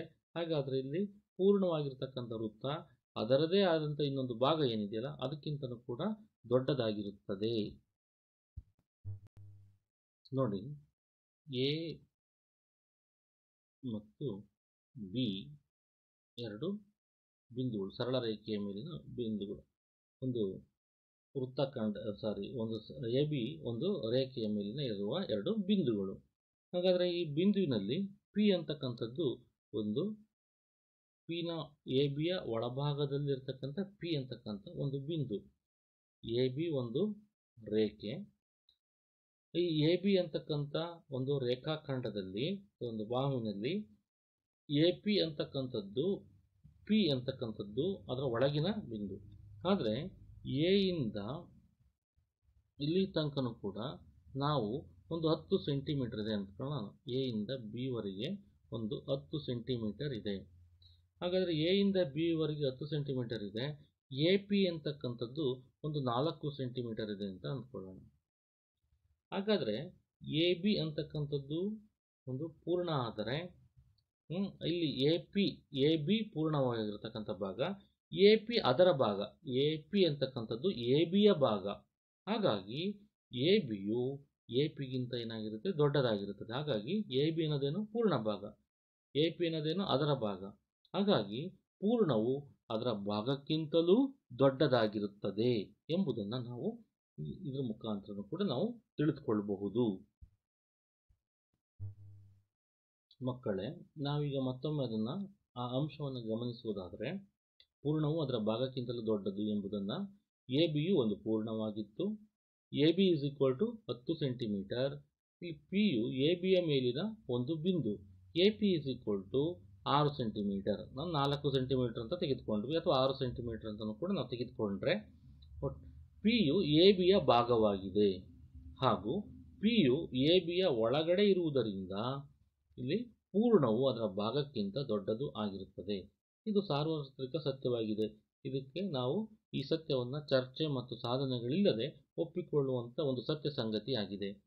ನೋಡಿ ಮಕ್ಕಳೇ, ಇನ್ನೊಂದು ಸ್ವಯಂ ಸಿದ್ಧಾಂತ 6ನ್ನು ನೋಡೋದಾದರೆ, ಒಂದೇ ಅಂಶಗಳ ದುಪ್ಪಟ್ಟು ಅಂಶಗಳು ಒಂದಕ್ಕೊಂದು ಸಮ. ಇಲ್ಲಿ ಎ ಅಂತಕ್ಕಂಥದ್ದು ಒಂದು ಅಂಶ, ಇನ್ನೊಂದು ಅಂಶ ಎ, ಎರಡು ಒಂದಕ್ಕೊಂದು ಸಮನಾಗಿದ್ದಾವೆ. ಈ ಎ ಮತ್ತು ಎ ಸಮನಾಗಿದ್ದಾಗ ಈ ಎ ಅಂತಕ್ಕಂಥ ಅಂಶದ 2ರಷ್ಟು, ನೋಡಿ ನಾವು ಚಿತ್ರವನ್ನು ಗಮನಿಸಿದರೆ ಆ ಮೊದಲಿರತಕ್ಕಂಥ ಚಿತ್ರದ 2ರಷ್ಟನ್ನು ನಾವು ಕೆಳಗಡೆ ಬರೆದಿದ್ವಿ, ಅದು 2ರಷ್ಟು ಆದಾಗ 2a ಆಗಿದೆ. ಅದೇ ರೀತಿ ನಾವು ಇಲ್ಲಿ ಎರಡನೇ ಚಿತ್ರವನ್ನು ಗಮನಿಸಿದರೆ ಎ ಒಂದು ಚಿತ್ರ, ಎ ಇರ್ತಕ್ಕಂಥ ಚಿತ್ರ ಅದರ ದುಪ್ಪಟ್ಟು ಆಗಿದೆ, ನೋಡಿ 2 ಪಟ್ಟು ಆಗಿದೆ, ಕೆಳಗಡೆ 2a ಆ ಚಿತ್ರವನ್ನು ಬರೆದಿದ್ವಿ. ಹಾಗಾಗಿ ಒಂದೇ ಅಂಶಗಳ ದುಪ್ಪಟ್ಟು ಅಂಶಗಳು ಒಂದಕ್ಕೊಂದು ಸಮವಾಗಿರುತ್ತವೆ. ನೋಡಿ ಸ್ವಯಂ ಸಿದ್ಧಾಂತ 7, ನಾವು ಕೊನೆಯ ಸ್ವಯಂ ಸಿದ್ಧಾಂತವನ್ನು ನೋಡೋದಾದರೆ, ಒಂದೇ ಅಂಶಗಳ ಅರ್ಧದಷ್ಟು ಅಂಶಗಳು ಒಂದಕ್ಕೊಂದು ಸಮ. ಸ್ವಯಂ ಸಿದ್ಧಾಂತ 7 ಏನು ಹೇಳುತ್ತೆ? ಒಂದೇ ಅಂಶಗಳ ಅರ್ಧದಷ್ಟು ಅಂಶಗಳು ಒಂದಕ್ಕೊಂದು ಸಮ. ಇಲ್ಲಿ ನಾವು ಒಂದೇ ಅಂಶಗಳ ಅರ್ಧದಷ್ಟು ಇರುವ ಇಲ್ಲೊಂದು ವೃತ್ತ ಇದೆ, ಅದನ್ನ ಕರೆಕ್ಟಾಗಿ ಅರ್ಧ ಭಾಗ ಮಾಡಿದ್ದೀವಿ. ಆ ಕಡೆಗೆ ನೋಡಿ ಮಧ್ಯದಲ್ಲಿ ಒಂದು ಬ್ರೋಕನ್ ಲೈನಿಂದ ನಾವು ತೋರಿಸಿದ್ದೀವಿ, ಅಲ್ಲಿ ಕಟ್ ಮಾಡಿದ್ದೀವಿ ಅಂತ ತಿಳ್ಕೊಂಡ್ರೆ, ನಾವು ಆ ಕಡೆಗೆ ಇರ್ತಕ್ಕಂಥ ಆ ಕಡೆ ಅರ್ಧ ಮತ್ತು ಈ ಕಡೆ ಅರ್ಧ ಒಂದೇ ಅಂಶಗಳದ್ದು, ಆ ಕಡೆ ಅರ್ಧ ಮತ್ತು ಈ ಕಡೆ ಅರ್ಧ ಒಂದಕ್ಕೊಂದು ಏನಾಗಿದೆ? ಸಮನಾಗಿದೆ. ಹಾಗಾಗಿ ಒಂದೇ ಅಂಶಗಳ ಅರ್ಧದಷ್ಟಿರುವ ಅಂಶಗಳು ಒಂದಕ್ಕೊಂದು ಸಮನಾಗಿರುತ್ತವೆ. ಮಕ್ಕಳೇ, ನಾವು ಇದುವರೆಗೂ ಕೂಡ ವ್ಯಾಖ್ಯಾನಗಳ ಯೂಕ್ಲಿಡ್ನ ವ್ಯಾಖ್ಯಾನಗಳನ್ನು ತಿಳಿದುಕೊಂಡ್ವಿ ಮತ್ತು ಅದೇ ರೀತಿ ಯೂಕ್ಲಿಡ್ನ ಸ್ವಯಂ ಸಿದ್ಧಾಂತಗಳನ್ನು ಕೂಡ ನಾವು ತಿಳಿದುಕೊಂಡ್ವಿ. ಹಾಗಾದರೆ ನಾವು ಮುಂದಿನ ಇದು ಯೂಕ್ಲಿಡ್ನ ಆಧಾರ ಪ್ರತಿಜ್ಞೆಗಳು. ನೋಡಿ, ಅಲ್ಲಿ ನಾವು ಹೇಳ್ತಾ ಇದ್ವಿ, ಚರ್ಚೆ ಮತ್ತು ಸಾಧನೆ ಇಲ್ಲದೆ ಒಪ್ಪಿಕೊಳ್ಳುವ ಸತ್ಯ ಸಂಗತಿ, ಅದು ಎಲ್ಲ ವಿಭಾಗಗಳಲ್ಲೂ ಕೂಡ ನಾವು ಬಳಕೆಯನ್ನು ಮಾಡ್ತಕ್ಕಂಥ ವಿಜ್ಞಾನದ ಹಲವು ಪ್ರಮುಖ ವಿಭಾಗಗಳಲ್ಲಿ ಬಳಕೆ ಮಾಡ್ತಕ್ಕಂಥದ್ದನ್ನು ನಾವು ಸ್ವಯಂ ಸಿದ್ಧಾಂತಗಳು ಅಂತ ಹೇಳ್ತಿದ್ವಿ. ಚರ್ಚೆ ಮತ್ತು ಸಾಧನೆಗಳಿಲ್ಲದೆ ಒಪ್ಪಿಕೊಳ್ಳುವಂಥ ಮತ್ತು ಗಣಿತದ ಎಲ್ಲ ಭಾಗಗಳಿಗೂ ಅನ್ವಯವಾಗ್ತಕ್ಕಂಥ ಒಂದು ವಿಧಾನವನ್ನು ನಾವು ಅಲ್ಲಿ ಸ್ವಯಂ ಸಿದ್ಧಾಂತಗಳು ಅಂತ ಹೇಳಿದ್ವಿ. ಹಾಗಾದರೆ ಆಧಾರ ಪ್ರತಿಜ್ಞೆಗಳಿಗೂ ಮತ್ತು ಸ್ವಯಂ ಸಿದ್ಧಾಂತಗಳಿಗೂ ಏನು ವ್ಯತ್ಯಾಸ? ಆಧಾರ ಪ್ರತಿಜ್ಞೆಯೂ ಸಹ ಒಂದು ವೈಜ್ಞಾನಿಕ ಹೇಳಿಕೆ, ಇದನ್ನು ಕೂಡ ತಾರ್ಕಿಕ ಸಾಧನೆ ಇಲ್ಲದೆ ಸತ್ಯವೆಂದು ಒಪ್ಪಿಕೊಳ್ತಕ್ಕಂಥ ಹೇಳಿಕೆನೇ ಆಗಿರುತ್ತೆ. ಆದರೆ ಇದು ವಿಜ್ಞಾನದ ಯಾವುದಾದರೂ ಒಂದು ವಿಭಾಗಕ್ಕೆ ಮಾತ್ರ ಅನ್ವಯಿಸುವ ಹೇಳಿಕೆ ಆಗಿರುತ್ತದೆ. ನಾವು ಹೆಚ್ಚಾಗಿ ರೇಖಾಗಣಿತಕ್ಕೆ ನಾವು ಇದನ್ನು ಬಳಕೆ ಮಾಡಿಕೊಳ್ತೀವಿ. ಇಲ್ಲಿ ನೋಡಿ, ಅಂದರೆ ಆಧಾರ ಪ್ರತಿಜ್ಞೆ ಅಂತಂದರೆ ಒಂದು ವೈಜ್ಞಾನಿಕ ಹೇಳಿಕೆಯನ್ನು ತಾರ್ಕಿಕ ಸಾಧನೆ ಇಲ್ಲದೆ ಸತ್ಯವೆಂದು ಒಪ್ಪಿಕೊಳ್ಳುವ ಹಾಗೂ ವಿಜ್ಞಾನದ ಯಾವುದಾದರೂ ಒಂದು ವಿಭಾಗಕ್ಕೆ ಮಾತ್ರ ಅನ್ವಯಿಸುವ ಹೇಳಿಕೆಗೆ ಆಧಾರ ಪ್ರತಿಜ್ಞೆ ಅಂತೇಳಿ ಕರಿತೀವಿ. ಅಂದರೆ ನೋಡಿ, ನಾವು ಹೆಸರಲ್ಲೇ ತಿಳ್ಕೋಬಹುದು, ಪ್ರತಿಜ್ಞೆ ಅಂದರೆ ಏನು? ಸ್ವೀಕಾರ, ಶಪಥ, ದೃಢ ಸಂಕಲ್ಪ, ಅಭಿವಚನ ಅಂತೇಳಿ ಅಂದ್ಕೊಂತೀವಿ. ಅಂದರೆ ನಾವು ಸ್ವೀಕಾರ ಮಾಡಿರ್ತಕ್ಕಂಥ ಹೇಳಿಕೆ ಆಗಿರುತ್ತೆ, ಅಲ್ಲಿ ನಾವು ಯಾವುದೇ ರೀತಿ ಅದನ್ನು ಚರ್ಚೆ ಇಲ್ಲದೆ ನಾವು ಅದನ್ನ ಸ್ವೀಕಾರ ಮಾಡಿಕೊಳ್ತಕ್ಕಂಥ ಸ್ವೀಕೃತ ಸಿದ್ಧಾಂತಗಳು ಇವು ಆಗಿರ್ತವೆ. ಹಾಗಾದರೆ ಒಂದನೇ ಆಧಾರ ಪ್ರತಿಜ್ಞೆ ಏನು ಅಂತ ನೋಡೋದಾದರೆ, ನೋಡಿ, ಯಾವುದೇ ಒಂದು ಬಿಂದುವಿನಿಂದ ಇನ್ನೊಂದು ಬಿಂದುವಿಗೆ ಒಂದು ಸರಳ ರೇಖೆಯನ್ನು ಎಳೆಯಬಹುದು. ಯಾವುದು ಒಂದು ಬಿಂದುವಿನಿಂದ ಇನ್ನೊಂದು ಬಿಂದುವಿಗೆ ನಾವು ಒಂದು ಸರಳ ರೇಖೆಯನ್ನು ಎಳೆಯಬಹುದು. ನೋಡಿ, ಇಲ್ಲಿ ಪಿ ಮತ್ತು ಕ್ಯೂ ನಿಂದ ಬಿಂದುವಿಗೆ ಒಂದೇ ಸರಳ ರೇಖೆ ಇದೆ. ಪಿ ಬಿಂದುವಿನಲ್ಲಿ ಅನೇಕ ರೇಖೆಗಳಿರ್ಬೋದು, ಕ್ಯೂ ಬಿಂದುವಿನಲ್ಲಿ ಅನೇಕ ರೇಖೆಗಳಿರ್ಬೋದು, ಆದರೆ ಪಿ ಇಂದ ಕ್ಯೂಗೆ ಇರ್ತಕ್ಕಂಥದ್ದು ಮಾತ್ರ ಒಂದು ಸರಳ ರೇಖೆ. ಹಾಗಾಗಿ ಆಧಾರ ಪ್ರತಿಜ್ಞೆ ಒಂದು ಏನು ಹೇಳುತ್ತೆ? ಯಾವುದೇ ಒಂದು ಬಿಂದುವಿನಿಂದ ಇನ್ನೊಂದು ಬಿಂದುವಿಗೆ ಒಂದು ಸರಳ ರೇಖೆಯನ್ನು ಎಳೆಯಬಹುದು. ಒಂದು ಸರಳ ರೇಖೆಯನ್ನು ಎಳಿಬಹುದು. ಪಿ ನಿಂದ ಕ್ಯೂಗೆ ಇರ್ತಕ್ಕಂಥ ಸರಳ ರೇಖೆಗಳ ಸಂಖ್ಯೆ 1 ಮಾತ್ರ ಆಗಿದೆ. ಇದು ಆಧಾರ ಪ್ರತಿಜ್ಞೆ 1. ಹಾಗಾದರೆ ಆಧಾರ ಪ್ರತಿಜ್ಞೆ 2ನ್ನು ನಾವು ನೋಡೋದಾದ್ರೆ ನೋಡಿ, ನಾವು ಚಿತ್ರವನ್ನು ನಾವು ನೋಡ್ತಾ ಇದ್ದೀವಿ. ಎರಡು ಕಡೆ ಎ ಮತ್ತು ಬಿ ಅಂತಕ್ಕಂಥ ಚಿತ್ರ ಅಂತ್ಯಗೊಂಡಿರ್ತಕ್ಕಂಥ ರೇಖೆ, ಅದನ್ನು ಮತ್ತೆ ನಾವು ವೃದ್ಧಿಸಬಹುದು. ಎ ಇಂದ ಮತ್ತೆ ನಾವು ಎಡಭಾಗಕ್ಕೆ ವೃದ್ಧಿಸ್ತಾ ಹೋಗ್ಬೋದು, ಬಿ ಇಂದ ಮತ್ತೆ ನಾವು ಬಲಭಾಗಕ್ಕೆ ವೃದ್ಧಿಸುತ್ತಾ ಹೋಗ್ಬೋದು. ಅಂದರೆ ಒಂದು ರೇಖೆ ಅಂದರೆ ಎರಡು ದಿಕ್ಕಿನಲ್ಲಿ ಎಷ್ಟೇ ದೂರದವರೆಗೆ ವೃದ್ಧಿಸಬಹುದು ಅಂತ ನಾವು ತಿಳ್ಕೊಂಡಿದ್ದೀವಿ. ಅಂದರೆ ಒಂದು ಅಂತ್ಯ ಆಲ್ರೆಡಿ ನಾವು ಎ ಮತ್ತು ಬಿ ಅಂತ ರೇಖೆ ಮೇಲೆ ಗುರುತು ಮಾಡಿದ್ದೀವಿ ಅಂತಂದ್ರೂ ಕೂಡ ಅಲ್ಲಿಗೆ ಅಂತ್ಯವಾಯಿತು ಅಂತ ಅರ್ಥ ಅಲ್ಲ. ಒಂದು ಅಂತ್ಯಗೊಂಡಿರುವ ರೇಖೆಯನ್ನು ಮತ್ತೆ ನಾವು ಅನಿರ್ದಿಷ್ಟವಾಗಿ ವಿಸ್ತರಿಸಬಹುದು. ಎರಡೂ ದಿಕ್ಕಿನಲ್ಲಿ ಎಷ್ಟೇ ದೂರದವರೆಗೆ ನಾವು ಅದನ್ನು ವಿಸ್ತರಿಸಬಹುದು. ಇದು ಆಧಾರ ಪ್ರತಿಜ್ಞೆ 2 ಆಗಿರುತ್ತೆ.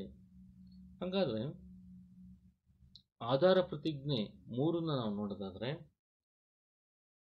ಯಾವುದೇ ಕೇಂದ್ರದಿಂದ ಮತ್ತು ಯಾವುದೇ ತ್ರಿಜ್ಯದಿಂದ ಒಂದು ವೃತ್ತವನ್ನು ಎಳೆಯಬಹುದು. ನಮಗೆ ಒಂದು ಕೇಂದ್ರ ಗೊತ್ತಿದೆ, ಯಾವುದೋ ಒಂದು ತ್ರಿಜ್ಯ 5 ಸೆಂಟಿಮೀಟರ್ 4 ಸೆಂಟಿಮೀಟರ್ ಒಂದು ತ್ರಿಜ್ಯ ಇದೆ ಅಂತಂದರೆ ಅದನ್ನು ನಾವು ಕೇಂದ್ರವಾಗಿ ಬಳಕೆ ಮಾಡಿಕೊಂಡು ಒಂದು ವೃತ್ತವನ್ನು ನಾವು ರಚಿಸಬಹುದು. ಚಿತ್ರವನ್ನು ನೀವು ನೋಡ್ತಾ ಇದ್ದೀರಾ, ಇಲ್ಲಿ ಒಂದು ಕೇಂದ್ರವನ್ನು ನಾವು ಗುರುತು ಮಾಡಿಕೊಂಡು ಒಂದು ನಿರ್ದಿಷ್ಟ ಅಳತೆಯ ತ್ರಿಜ್ಯವನ್ನು ತೆಗೆದುಕೊಂಡು ನಾವು ಒಂದು ವೃತ್ತವನ್ನು ಇಲ್ಲಿ ರಚನೆ ಮಾಡಿದ್ದೀವಿ. ಆಧಾರ ಪ್ರತಿಜ್ಞೆ 4ನ್ನು ನಾವು ಗಮನಿಸುವುದಾದರೆ ನೋಡಿ, ಎಲ್ಲ ಲಂಬಕೋನಗಳು ಒಂದಕ್ಕೊಂದು ಸಮನಾಗಿರುತ್ತವೆ. ಲಂಬಕೋನಗಳು ಅಂದರೆ 90 ಡಿಗ್ರಿಯನ್ನು ಉಂಟು ಮಾಡಿರುವ ಕೋನವನ್ನು ನಾವು ಲಂಬಕೋನ ಅಂತೇಳಿ ಕರಿತೀವಿ. ಇಲ್ಲಿ ನಾವು ಚಿತ್ರವನ್ನು ನೋಡಬಹುದು. ಇಲ್ಲಿರ್ತಕ್ಕಂಥ ಲಂಬಕೋನ ಮತ್ತು ಇಲ್ಲಿರ್ತಕ್ಕಂಥ ಲಂಬಕೋನ 90 ಡಿಗ್ರಿನೇ ಅಂತ ನಾವು 1000 ಬರೀಲಿ, ಆದರೆ ಎಲ್ಲ ಲಂಬಕೋನಗಳು ಕೂಡ ಏನಾಗಿರ್ತವೆ, ಒಂದಕ್ಕೊಂದು ಸಮವಾಗಿರುತ್ತವೆ. ಇದು ಆಧಾರ ಪ್ರತಿಜ್ಞೆ 4. ಆಧಾರ ಪ್ರತಿಜ್ಞೆ 5 ನೋಡಿ. ಈ ಆಧಾರ ಪ್ರತಿಜ್ಞೆ 5ರಲ್ಲಿ ಆಧಾರ ಪ್ರತಿಜ್ಞೆ 5 ಬಹಳ ಮುಖ್ಯವಾಗಿರತಕ್ಕಂಥದ್ದು. ಎರಡು ಸರಳ ರೇಖೆಗಳ ಮೇಲೆ ಇನ್ನೊಂದು ಸರಳ ರೇಖೆ ಬಿದ್ದಾಗ ಅದರ ಒಂದೇ ಬದಿಯಲ್ಲಿರುವ ಅಂತರ್ಕೋನಗಳನ್ನು ಅಥವಾ ಅಂತಹ ಕೋನಗಳನ್ನು ಒಟ್ಟಿಗೆ ತೆಗೆದುಕೊಂಡಾಗ ಎರಡು ಲಂಬಕೋನಗಳಿಗಿಂತ ಕಡಿಮೆ ಬಂದರೆ ಆ ಎರಡು ಸರಳ ರೇಖೆಗಳನ್ನು ಅನಿರ್ದಿಷ್ಟವಾಗಿ ವೃದ್ಧಿಸಬಹುದು. ಅನಿರ್ದಿಷ್ಟವಾಗಿ ವೃದ್ಧಿಸಿದಾಗ ಮೊತ್ತವು ಎರಡು ಲಂಬಕೋನಗಳಿಗಿಂತ ಕಡಿಮೆ ಬರುವ ದಿಕ್ಕಿನಲ್ಲೇ ಆ ಎರಡು ಸರಳ ರೇಖೆಗಳು ಒಂದನ್ನೊಂದು ಸಂಧಿಸುತ್ತವೆ. ನೋಡಿ, ಈ ಹೇಳಿಕೆಯನ್ನು ನಾವು ಅರ್ಥ ಮಾಡಿಕೊಳ್ಬೇಕು. ಎರಡು ಸರಳ ರೇಖೆಗಳ ಮೇಲೆ ಇನ್ನೊಂದು ಸರಳ ರೇಖೆ ಬಿದ್ದಾಗ ಅದರ ಒಂದೇ ಬದಿಯಲ್ಲಿರುವ ಅಂತಹ ಕೋನಗಳನ್ನು ಒಟ್ಟಿಗೆ ತೆಗೆದುಕೊಂಡಾಗ ಎರಡು ಲಂಬಕೋನಗಳಿಗಿಂತ ಕಡಿಮೆ ಬಂದರೆ ಆ ಎರಡು ಸರಳ ರೇಖೆಗಳನ್ನು ಅನಿರ್ದಿಷ್ಟವಾಗಿ ವೃದ್ಧಿಸಿದಾಗ ಮೊತ್ತವು ಎರಡು ಲಂಬಕೋನಗಳಿಗಿಂತ ಕಡಿಮೆ ಬರುವ ದಿಕ್ಕಿನಲ್ಲೇ ಆ ಎರಡು ಸರಳ ರೇಖೆಗಳು ಒಂದನ್ನೊಂದು ಸಂಧಿಸುತ್ತವೆ. ನೋಡಿ, ನಾವೊಂದು ಉದಾಹರಣೆ ಮುಖಾಂತರ ಅರ್ಥ ಮಾಡ್ಕೊಳ್ಳೋಣ ಇದನ್ನು. ಎ ಬಿ ಮತ್ತು ಸಿ ಡಿ ರೇಖೆಗಳ ಮೇಲೆ ಪಿ ಕ್ಯೂ ರೇಖೆ ಬೀಳುತ್ತದೆ. ನಾವು ಚಿತ್ರವನ್ನು ಗಮನಿಸಿ, ಎ ಬಿ ಮತ್ತು ಸಿ ಡಿ ರೇಖೆಗಳ ಮೇಲೆ ಇಲ್ಲಿ ಪಿ ಕ್ಯೂ ರೇಖೆ ಇದೆ. ಹಾಗಾದರೆ ಇಲ್ಲಿ ಪಿ ಕ್ಯೂ ಅಂತಕ್ಕಂಥದ್ದು ಛೇದಕ ರೇಖೆ, ಎ ಬಿ ಮತ್ತು ಸಿ ಡಿ ಎರಡು ರೇಖೆಗಳು. ಇಲ್ಲಿ ಪಿ ಕ್ಯೂನ ಎಡಬದಿಯಲ್ಲಿರುವ ಒಳಕೋನಗಳಾದ ಇಲ್ಲಿರ್ತಕ್ಕಂಥ ನೋಡಿ ಒಳಕೋನಗಳನ್ನು ಗಮನಿಸಿ, 1 ಮತ್ತು 2. ಈ ಒಳಕೋನಗಳ ಮೊತ್ತ ಎರಡು ಲಂಬಕೋನಗಳಿಗಿಂತ ಕಡಿಮೆಯಾದರೆ ಒಂದು ಲಂಬಕೋನ ಅಂದರೆ 90 ಡಿಗ್ರಿ, ಎರಡು ಲಂಬಕೋನ ಅಂದರೆ 180 ಡಿಗ್ರಿ. ಅಂದರೆ 180 ಡಿಗ್ರಿಗಿಂತ ಏನಾದರೂ ಕಡಿಮೆ ಇದ್ದರೆ 180 ಡಿಗ್ರಿಗೆ ಸಮನಾಗಿದ್ದರೆ ನೋಡಿ, 180 ಡಿಗ್ರಿಗೆ ಸಮನಾಗಿರುವ ಕೋನವನ್ನು ಸರಳ ಕೋನ ಅಂತೀವಿ, ಸ್ಟ್ರೈಟ್ ಲೈನ್ ಆಗಿರುತ್ತೆ. ಇಲ್ಲಿ ಏನಾಗಿದೆ, 1ನೇ ಕೋನ ಮತ್ತು 2 ಕೋನಗಳ ಮೊತ್ತ ಏನಾದರೂ 180 ಡಿಗ್ರಿಗಿಂತ ಕಡಿಮೆ ಇದ್ದರೆ ಅವುಗಳು ಚಲಿಸುವ ದಿಕ್ಕಿನಲ್ಲೇ ಸಂಧಿಸುತ್ತವೆ. ಇಲ್ಲಿ ನೋಡಿ, ಯೂಕ್ಲಿಡನ 5ನೇ ಆಧಾರ ಪ್ರತಿಜ್ಞೆಯನ್ನು ನಾವು ಯಾವ ರೀತಿ ಹೇಳಿದ್ವಿ. ಇಲ್ಲಿ ಚಿತ್ರ ಪಿ ಕ್ಯೂ ಒಂದು ರೇಖೆ, ಪಿ ಕ್ಯೂ ರೇಖೆ ಅಂತಕ್ಕಂಥದ್ದು ಅದರ ಎ ಬಿ ಮತ್ತು ಸಿ ಡಿ ರೇಖೆಗಳ ಮೇಲೆ ಬಿದ್ದಿದೆ. ಇಲ್ಲಿ 1ನೇ ಕೋನ 1 ಮತ್ತು 2 ಅಂತಕ್ಕಂಥದ್ದು ಅಂತರ್ಕೋನಗಳು. ಈ ಎರಡು ಅಂತರ್ಕೋನಗಳು 90 ಡಿಗ್ರಿಗಿಂತ ಎರಡು ಲಂಬಕೋನಗಳಿಗಿಂತ ಕಡಿಮೆ, ಅಂದರೆ 180 ಡಿಗ್ರಿಗಿಂತ ಅವೆರಡರ ಮೊತ್ತ 180 ಡಿಗ್ರಿಗಿಂತ ಕಡಿಮೆ ಇದ್ದರೆ ಆ ಮೊದಲನೇ ಚಿತ್ರವನ್ನು ನೋಡಿ, ಅವೆರಡನ್ನೂ ಕೂಡ ರೇಖೆಗಳನ್ನು ನಾವು ಮುಂದಕ್ಕೆ ವೃದ್ಧಿಸಿದಾಗ ಅವೆರಡು ಒಂದನ್ನೊಂದು ಸಂಧಿಸುತ್ತವೆ. ಅದೇ ಎರಡನೇ ಚಿತ್ರದಲ್ಲಿ ಎ ಬಿ ಮತ್ತು ಸಿ ಡಿ ಸರಳ ರೇಖೆಗಳು ಮೇಲೆ ಪಿ ಕ್ಯೂ ರೇಖೆ ಬಿದ್ದಿದೆ. ಅಲ್ಲಿ ಕೋನ 1 ಮತ್ತು ಕೋನ 2ರ ಮೊತ್ತ 180 ಡಿಗ್ರಿಗೆ ಸಮನಾಗಿದ್ದರೆ, ಅಂತರ್ಕೋನಗಳ ಮೊತ್ತ 180 ಡಿಗ್ರಿಗೆ ಸಮನಾಗಿದೆ. ಅವೆರಡನ್ನು ಎಷ್ಟೇ ದೂರದವರೆಗೆ ವೃದ್ಧಿಸಿದರೂ ಕೂಡ ಒಂದನ್ನೊಂದು ಸಂಧಿಸುವುದಿಲ್ಲ. ಹಾಗಾದರೆ ಒಂದು ಅಲ್ಲಿ ರೇಖೆಗಳನ್ನು ಅಥವಾ ಸಮಾಂತರ ರೇಖೆಗಳ ಮೇಲೆ ಒಂದು ಛೇದಕ ರೇಖೆ ಇದ್ದಾಗ ಅದರ ಅಂತರ್ಕೋನಗಳ ಮೊತ್ತ 180 ಡಿಗ್ರಿಗಿಂತ ಕಡಿಮೆ ಇದ್ದರೆ ಅವು ಚಲಿಸುವ ದಿಕ್ಕಿನಲ್ಲೇ ಸಂಧಿಸುತ್ತವೆ, ಅಂದರೆ ಎಡಭಾಗದಲ್ಲೇ ಸಂಧಿಸುತ್ತವೆ. ಮೊತ್ತ 180 ಡಿಗ್ರಿಗೆ ಸಮನಾಗಿದ್ದರೆ ಅವೆರಡು ಒಂದನ್ನೊಂದು ಸಂಧಿಸುವುದಿಲ್ಲ, ಅವು ಸಮಾಂತರ ರೇಖೆಗಳಾಗಿರ್ತವೆ. ಅಂದರೆ ಆಧಾರ ಪ್ರತಿಜ್ಞೆ 5 ಏನು ಹೇಳುತ್ತೆ ನೋಡಿ, ಈಗ ಅರ್ಥ ಮಾಡ್ಕೊಳ್ಳಿ. ಎರಡು ಸರಳ ರೇಖೆಗಳ ಮೇಲೆ, ಅಲ್ಲಿ ಎರಡು ಸರಳ ರೇಖೆಗಳು ಯಾವ್ಯಾವು, ಎ ಬಿ ಮತ್ತು ಸಿ ಡಿ. ಇನ್ನೊಂದು ಸರಳ ರೇಖೆ ಬಿದ್ದಾಗ, ಇನ್ನೊಂದು ಸರಳ ರೇಖೆ ಪಿ ಕ್ಯೂ ರೇಖೆ, ಅದರ ಒಂದೇ ಬದಿಯಲ್ಲಿದ್ದ ಅಂತರ್ಕೋನಗಳು 1 ಮತ್ತು 2, ಅವೆರಡನ್ನು ಒಟ್ಟಿಗೆ ತೆಗೆದುಕೊಂಡಾಗ ಎರಡು ಲಂಬಕೋನಗಳಿಗಿಂತ ಕಡಿಮೆ ಬಂದರೆ, ಅಂದರೆ 90 + 90 180ಕ್ಕಿಂತ ಏನಾದರೂ ಕಡಿಮೆ ಬಂತು ಅಂದರೆ ಆ ಎರಡೂ ಸರಳ ರೇಖೆಗಳನ್ನು ಅನಿರ್ದಿಷ್ಟವಾಗಿ ವೃದ್ಧಿಸಿದಾಗ ಮೊತ್ತವು ಎರಡು ಲಂಬಕೋನಗಳಿಗಿಂತ ಕಡಿಮೆ ಬರುವ ದಿಕ್ಕಿನಲ್ಲೇ, ಅಂದರೆ ನಾವು ಎಡಭಾಗದಲ್ಲಿ ಕೋನ 1 ಕೋನ 2 ಅಂತ ಏನು ಗುರುತು ಮಾಡಿದ್ದೀವಲ್ಲ, ಅದೇ ದಿಕ್ಕಿನಲ್ಲೇ, ಅಂದರೆ ಆ ಮೊತ್ತವು ಕಡಿಮೆಯಾಗುವ ದಿಕ್ಕಿನಲ್ಲೇ ಆ ಎರಡೂ ಸರಳ ರೇಖೆಗಳು ಒಂದನ್ನೊಂದು ಸಂಧಿಸುತ್ತವೆ. ಮತ್ತು ಯಾವಾಗ ಸಂಧಿಸುವುದಿಲ್ಲ ಅಂದರೆ ಅವುಗಳ ಎರಡು ಲಂಬಕೋನಗಳಿಗೆ ಸಮನಾಗಿದ್ದರೆ, ಅವುಗಳ ಮೊತ್ತ ಏನಾದರೂ ಎರಡು ಲಂಬಕೋನಗಳಿಗೆ ಸಮನಾಗಿದ್ದರೆ ಸಂಧಿಸುವುದಿಲ್ಲ, ಇಲ್ಲ ಅಂದಾಗ ಸಂಧಿಸುತ್ತವೆ. ಈ ರೀತಿಯಾಗಿ ನಾವು ಆಧಾರ ಪ್ರತಿಜ್ಞೆ 5 ನಾವು ಅರ್ಥ ಮಾಡಿಕೊಳ್ಬೇಕು. ನೋಡಿ, ಇವುಗಳಿಂದ ಒಂದು ಪರಿಕಲ್ಪನೆಯನ್ನು ನಾವು ಇದುವರೆಗೂ ಕೂಡ ಆ ಆಯಾಮಗಳ ಸಂಖ್ಯೆ ಮತ್ತು ಪರಿಕಲ್ಪನೆಗಳ ಬಗ್ಗೆ ತಿಳಿದುಕೊಳ್ಳೋದಾದರೆ, ಬಿಂದು ಯಾವುದೇ ಆಯಾಮ ಹೊಂದಿಲ್ಲ, ರೇಖೆ ಒಂದು ಆಯಾಮ ಹೊಂದಿದೆ, ಉದ್ದ ಮಾತ್ರ, ಸಮತಲ ಎರಡು ಆಯಾಮ ಹೊಂದಿದೆ, ಉದ್ದ ಮತ್ತು ಅಗಲ.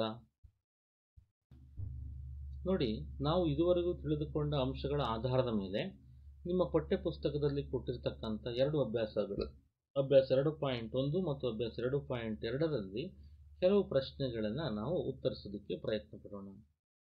ನೋಡಿ, ನಿಮಗೆ ಅಭ್ಯಾಸ 2.1ರಲ್ಲಿ ಕೆಲವು ಹೇಳಿಕೆಗಳನ್ನು ಕೊಟ್ಟಿದ್ದಾರೆ.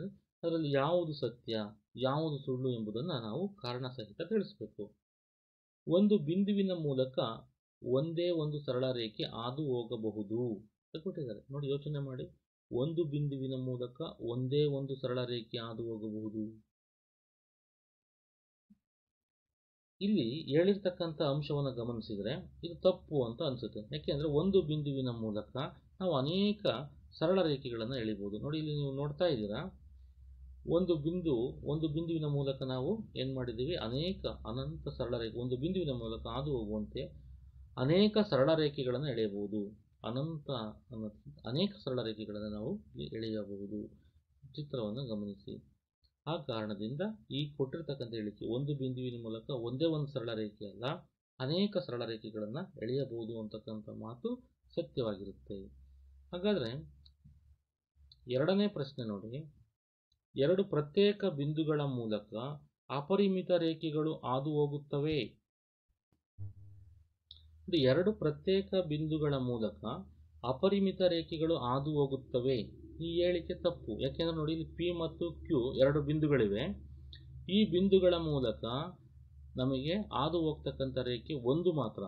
ಅಂದ್ರೆ ಇಲ್ಲಿ ಪಿ ಬಿಂದುವಿನ ಮೂಲಕ ನಾವು ಆಗಲೇ ತಿಳ್ಕೊಂಡಿದ್ವಿ, ಪಿ ಬಿಂದುವಿನ ಮೂಲಕ ಅನೇಕ ರೇಖೆಗಳನ್ನು ಎಳೆಯಬಹುದು, ಕ್ಯೂ ಬಿಂದುವಿನ ಮೂಲಕ ಅನೇಕ ರೇಖೆ ಎಳೆಯಬಹುದು. ಆದರೆ ಪಿ ನಿಂದ ಕ್ಯೂಗೆ ಮಾತ್ರ ಒಂದು ರೇಖೆಯನ್ನು ಮಾತ್ರ ಎಳೆಯೋದಕ್ಕೆ ಸಾಧ್ಯ. ಆದ್ದರಿಂದ ಎರಡು ಪ್ರತ್ಯೇಕ ಬಿಂದುಗಳ ಮೂಲಕ ಒಂದು ರೇಖೆ ಹಾದು ಹೋಗುತ್ತದೆ, ಅಪರಿಮಿತ ರೇಖೆ ಹಾದು ಹೋಗುವುದಿಲ್ಲ. ಅಪರಿಮಿತ ರೇಖೆಗಳು ಹಾದು ಹೋಗುತ್ತವೆ ಅಂತಕ್ಕಂಥ ಹೇಳಿಕೆ ಆಗ ನಮಗೇನಾಗುತ್ತೆ, ತಪ್ಪಾಗುತ್ತೆ. ಮೂರನೇ ಪ್ರಶ್ನೆ ನೋಡಿ, ಒಂದು ಅಂತ್ಯಗೊಂಡಿರುವ ರೇಖೆಯನ್ನು ಎರಡು ಬದಿಗಳಲ್ಲಿ ಅನಿರ್ದಿಷ್ಟವಾಗಿ ವೃದ್ಧಿಸಬಹುದು. ಒಂದು ಅಂತ್ಯಗೊಂಡಿರುವ ರೇಖೆಯನ್ನು ಎರಡು ಬದಿಗಳಲ್ಲಿ ಅನಿರ್ದಿಷ್ಟವಾಗಿ ವೃದ್ಧಿಸಬಹುದು. ನೋಡಿ, ಈ ಹೇಳಿಕೆ ನಮಗೆ, ಈ ಮೂರನೆಯ ಹೇಳಿಕೆ ಸತ್ಯ ಅಂತ ಅನಿಸುತ್ತೆ. ಯಾಕೆ ಅಂದರೆ ನೀವು ಆಧಾರ ಪ್ರತಿಜ್ಞೆ 2ರಲ್ಲಿ ಈ ಅಂಶವನ್ನು ತಿಳಿದುಕೊಂಡಿದ್ವಿ. ನೋಡಿ ಆಧಾರ ಪ್ರತಿಜ್ಞೆ 2 ತೆಗೆದು ನೋಡಿ, ನಾವು ಆಧಾರ ಪ್ರತಿಜ್ಞೆ 2ರಲ್ಲಿ ತಿಳ್ಕೊಂಡಿದ್ವಿ ಒಂದು ಅಂತ್ಯಗೊಂಡಿರುವ ರೇಖೆಯನ್ನು ಅನಿರ್ದಿಷ್ಟವಾಗಿ ವೃದ್ಧಿಸಬಹುದು. ಚಿತ್ರವನ್ನು ನಾವು ನೋಡ್ತಾ ಇದ್ದೀವಿ. ಎ ಮತ್ತು ಬಿ ಅಂತಕ್ಕಂಥ ರೇಖೆಯನ್ನು ನಾವು ಎ ದಿಕ್ಕಿನಲ್ಲೂ ಎ ಇಂದ ಎಡಭಾಗದಕ್ಕೆ ಮತ್ತು ಬಿ ಬಲಭಾಗಕ್ಕೆ ನಾವು ವೃದ್ಧಿಸಿದಾಗ ಅನಿರ್ದಿಷ್ಟವಾದವರೆಗೆ ನಾವು ವೃದ್ಧಿಸಬಹುದು. ಆದ್ದರಿಂದ ಈ ಹೇಳಿಕೆ ಸರಿ. 2 ವೃತ್ತಗಳು ಸಮ ಎಂದಾದರೆ, 4ನೇ ಪ್ರಶ್ನೆ, 2 ವೃತ್ತಗಳು ಸಮ ಎಂದಾದರೆ ಅವುಗಳ ತ್ರಿಜ್ಯಗಳು ಸಮವಾಗಿರುತ್ತವೆ. ನೋಡಿ, ಇಲ್ಲಿ ಚಿತ್ರವನ್ನು ಗಮನಿಸಿ. ಈ ಹೇಳಿಕೆ ಸರಿ ಅನಿಸುತ್ತೆ. ಯಾಕೆಂದರೆ ಸರ್ವಸಮ ವೃತ್ತಗಳ ತ್ರಿಜ್ಯಗಳು ಯಾವಾಗಲೂ ಸಮವಾಗಿರುತ್ತವೆ. ಚಿತ್ರ 1 ನಾವು ನೋಡಿದಾಗ ಚಿತ್ರ 1ರಲ್ಲಿ ತ್ರಿಜ್ಯ R1 ಅಂತ ಗುರುತು ಮಾಡಿದ್ದೀವಿ. 2ನೇ ಚಿತ್ರದಲ್ಲಿ ತ್ರಿಜ್ಯ R2, 3ನೇ ಚಿತ್ರದಲ್ಲಿ ತ್ರಿಜ್ಯ R3. ಆ ವೃತ್ತ 1, 2, 3 ಕೂಡ ಒಂದೇ ತ್ರಿಜ್ಯವನ್ನು ಹೊಂದಿದವೆ. ಹಾಗಾಗಿ ಅವು ಸರ್ವಸಮ ವೃತ್ತಗಳು. ಸರ್ವಸಮ ವೃತ್ತಗಳಾಗಿರೋದ್ರಿಂದ R1 R2 R3 3 ವೃತ್ತಗಳ ತ್ರಿಜ್ಯಗಳು ಸಮವಾಗಿರುತ್ತವೆ. ಹಾಗಾಗಿ ಸರ್ವಸಮ ವೃತ್ತಗಳ ತ್ರಿಜ್ಯಗಳು ಯಾವಾಗಲೂ ಕೂಡ ಸಮವಾಗಿರುತ್ತವೆ.